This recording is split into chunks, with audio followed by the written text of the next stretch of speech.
वो वक्त गुजर चुका जब हिटलर का नाम सुनकर इंसानियत कांप जाती थी, क्योंकि आज दुनिया एक और हिटलर का सामना कर रही है, मगर इस बार इसका नाम नेतन्याहू है। इसराइल का वजीर आज़म जो जदीद हथियारों और टेक्नोलॉजी के साथ मजलूमों के सिरों पर आग बरसा रहा है। उसकी आंखों में वही गुरूर है जो हिटलर की आंखों में था, और उसके हाथों पर भी मासूमों का खून है।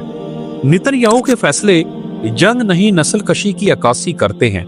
फिलिस्तीन की गलियों में बहता खून, माओं की चीखें, बच्चों की लाशें और तबाहशुदा घरों की राख, ये सब उस सफाक सोच का नतीजा है जो किसी दौर में हिटलर के ज़हन में परवान चढ़ी थी और आज नेतन्याहू के दिमाग में पल रही है। उसके हर हुक्म में जुल्म की एक नई कहानी छुपी होती है। आज तारीख एक बार फिर खुद को दोहरा रही है, लेकिन सवाल ये है कि क्या दुनिया एक और हिटलर की खामोशी से देखती रहेगी या इंसानियत अब जागेगी? अगर हमने आज आवाज ना उठाई तो कल हमारी खामोशी भी इस जुल्म का हिस्सा समझी जाएगी, क्योंकि जालिम सिर्फ वो नहीं जो जुल्म करता है, बल्कि वो भी है जो जुल्म पर खामोश रहता है।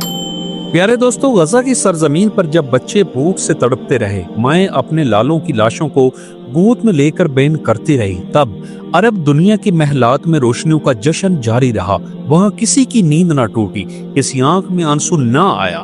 मुसलमान उम्मत जिसे एक जिस्म करार दिया गया था, जैसे बेहिस लाश में बदल गई हो। खून की नदियां बहती रहीं, लेकिन तेल से मालामाल हुक्मरानों ने सिर्फ अपने ताज बचाए, जमीर को नहीं। इसराइल की वहशियाना बमबारी के दौरान जब गजा के बासी पीने के पानी और दवाओं को तरस गए, अरब ममालिक ने खामोशी की चादर ओढ़ ली।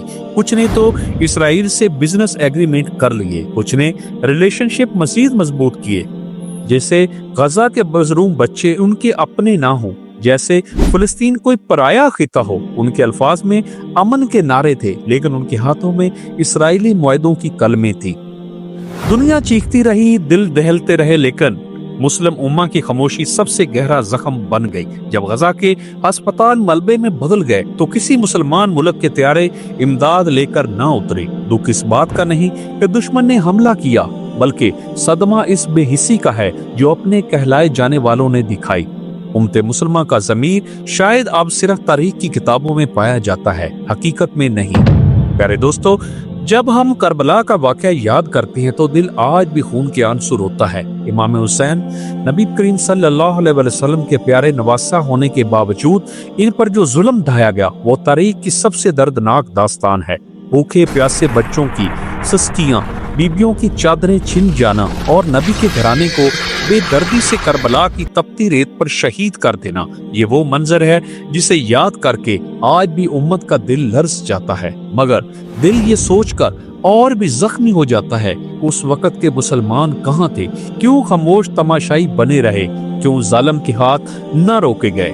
आज गजा की जमीन पर वही जुल्म दोहराया जा रहा है। मासूम बच्चों को शहीद किया जा रहा है, माओं की गोदें खाली की जा रही हैं और घरों को मलबे में बदला जा रहा है। मगर उम्मते मुसलमान की खामोशी वैसी है जैसी करबला के वक्त थी। आज भी हम सिर्फ तमाशाई बने बैठे हैं, सिर्फ अफसोस करते हैं, सिर्फ तस्वीरें शेयर करते हैं, लेकिन जुल्म को रोकने के लिए वो जज्बा, वो गैरत, वो इत्तेहाद कहीं नजर नहीं आ रहा। क्या हम फिर वही गलती दोहरा रहे हैं जो करबला के वक्त की गई थी? क्या हम फिर नवासे रसूल सल्लल्लाहु अलैहि वसल्लम जैसे मजलूमों के लिए खामोशी अख्तियार करके जालिमों का साथ दे रहे हैं?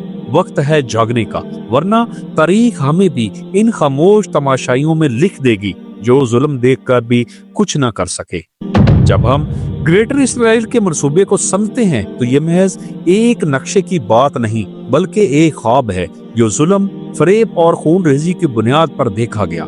सिहोनी नजरिया दानों ने एक ऐसा नक्शा खींचा है जो दरियाए नील से लेके दरियाए फरात तक फैलता है। इस नक्शे में ना फिलिस्तीन बाकी बचता है, ना शाम, ना लबनान, ना इराक, बल्कि कई मुस्लिम ममालिक को मिटाकर एक अजीम तर इसराइल की बुनियाद रखी जाती है। और इस मंसूबे को अमली जामा पहनाने के लिए ना सिर्फ सियासी चालें चलाई गई, बल्कि पूरी दुनिया के मीडिया, मुइशत और बैनुल अक़वामी अदारों को आला-कार बनाया गया। ये मंसूबा सिर्फ जमीन हथियाने का नहीं, बल्कि एक पूरी कौम की शनाख्त, तारीख और अकीदे को मिटाने की कोशिश है।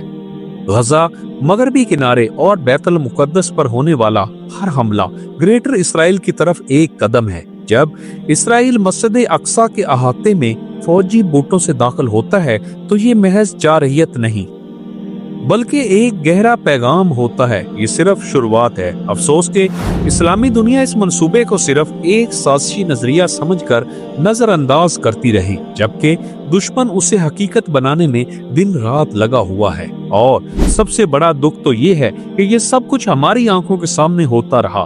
मुसलमान हुक्मरानों ने ताल्लुकात कायम किए, मुआहदे किए और इसराइल को तस्लीम करके इसके मंसूबे को तकवीयत दी। गजा में लाशें गिर रही थी और अरब दारुल हुकूमतों में इसराइली सफीरों के साथ जो तस्वीर खिंचवाई जा रही थी, ग्रेटर इसराइल का मंसूबा सिर्फ इसराइल का ख्वाब नहीं बल्कि उम्मते मुसलमान की खामोशी की कीमत है।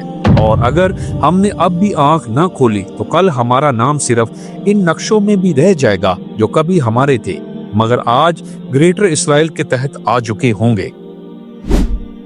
प्यारे दोस्तों, जब पूरी दुनिया खामोश तमाशाई बनी बैठी है, गजा के मुसलमान अपने बच्चों की लाशें उठा रहे हैं, माओं की गोदें उचड़ रही हैं और बूढ़े बाप अपने जिगर गोशों को मट्टी में दफन कर रहे हैं। इस नाजुक वक्त में जब हमारे उलमा, हुक्मरान और अफवाज सिर्फ बयानात और जुलूसों तक महदूद हो चुके हैं, तब हम आम मुसलमान ही वो ताकत बन सकते हैं जो दुनिया को झंझोड़ दे। हमारी दुआएं, हमारी आवाज, हमारा सोशल मीडिया और हमारी माली कुर्बानियां गजा के नहते मुसलमानों की ढाल बन सकती हैं। हर छोटी कोशिश, चाहे वो एक पोस्ट हो, एक रैली हो या एक सदका, एक पैगाम है कि हम तुम्हारे साथ खड़े हैं, ए गजा के शहीदों। हमें अब सिर्फ अफसोस करने की बजाय अमली इकदामात उठाने होंगे। सबसे पहले हमें इसराइली मसनूआत का मुकम्मल बाइकाट करना होगा, जैसे कि Coca Cola, Pepsi, Nestle, McDonald, Starbucks, Puma, HP, L'Oreal जैसे दीगर कई ब्रांड्स जो इसराइल की मईशत को सहारा दे रहे हैं। हम इन ब्रांड्स को छोड़कर मकामी और मुस्लिम मसनूआत का इस्तेमाल का पैगाम फैलाएं, एहतजाजी रैलियों में शरीक हों और जहां तक मुमकिन हो बाइकॉट इसराइल कर सकते हैं। सोशल मीडिया पर इंसानी हमदर्दी की बुनियाद पर अतियात और इमदाद गजा तक पहुंचाने वाली काबिल एतमाद तंजीमों को दें। अगर हमने अभी आवाज ना उठाई तो तारीख हमें माफ नहीं करेगी, क्योंकि खामोशी भी एक जुर्म है जब जुल्म भी आवाज चीख रहा हो। आप इस बारे में अपना point of view comment section में लाजमी दें और हमसे जुड़े रहने के लिए चैनल को सब्सक्राइब करें। मिलते हैं अगली वीडियो में, तब तक अपना ढेर सारा ख्याल रखें। फी अमानिल्लाह।